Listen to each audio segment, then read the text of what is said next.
หลวงพี่น้องผู้ปันเอ็นปันแห้งในข้องอินเลิฟไทยชาแนลอ้างอิงเหนือผืนข่าวเลลาบดีป้องข่าวว่าตั้งหู้หันแหล่งข้อมูลเหนือเส้นตั้งอนาคาเดยอนลาดจอมเนจับใจแดนเนจับเมืองเขย่อก็เมืองมานและมีการอุปูต้งหนึ่งหันว่าตั้งเมืองเขได้ส่งตับซึก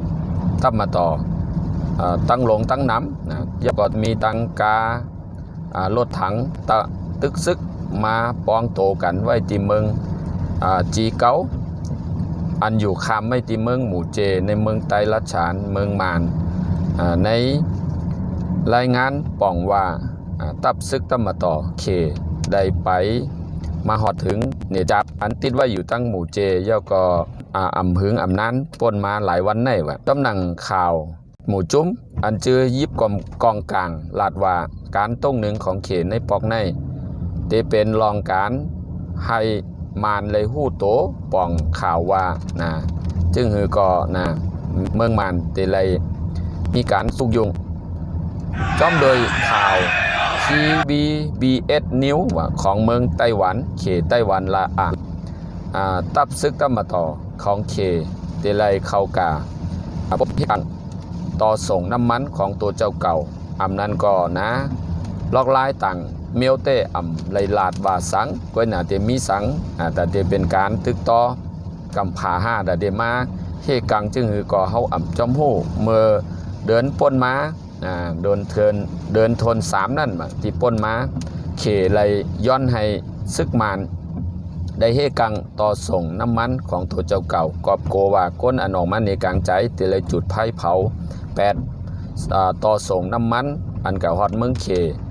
ก็ว่าการในกลางใจมันเป็นข่าวยามหึงเย้าก็ตั้มมาต่อในเมืองมานเซกอลีว่าโกว่าวันหนึ่งเตเลยมีการซกยุงเย้าก็ต่อส่งน้ำมันมีตังยาวมัน8 ปากกิโลเมตร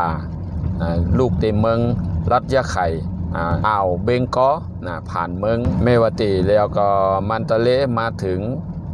ภายตั้งเหนือของเมืองหมู่เจภายตั้ง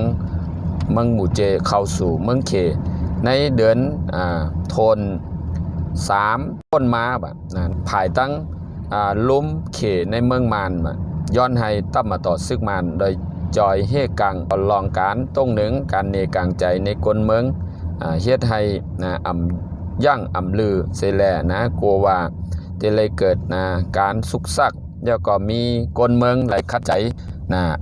แทบตัดที่ซื้อโคของเมืองเขอันนี้เป็นข่าว